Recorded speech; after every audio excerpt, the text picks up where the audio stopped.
bottom of our heart, we want to say happy birthday to you, sir. Many more years in good health. Wájú wa ká lọ yọ. Ọmọ ẹ ní sẹ́kù o. Ẹnu wá dùn lónìí because a rí ẹ wo ṣe leader ní wáyé. Èmi yóò dúró wò ó mèkì mi ní mo dànù ní.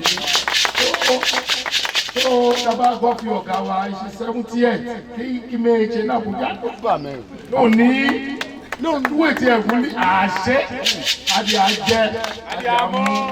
Dr.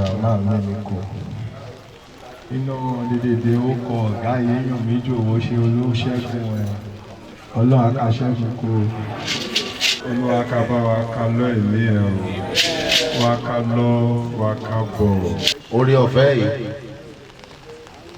ọ̀nà ṣe kọmíṣánná lẹ́ẹ̀mejì ó ṣe SSG ó ṣe mínísítà pẹ̀lú ògo Ọlọ́run ó tún dà gọ́vnà, the first governor in the history of Ondo State. He kọ́kọ́ completely 2 terms successfully without any blemish. He's the only existing governor. He's the only existing former governor Ondo State has as of today.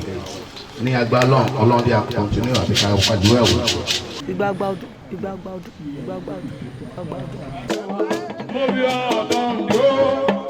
Ondo, ati Ondo, yese lórí. Mi na mamu Mimiko, damle ye yo, dam se pelo.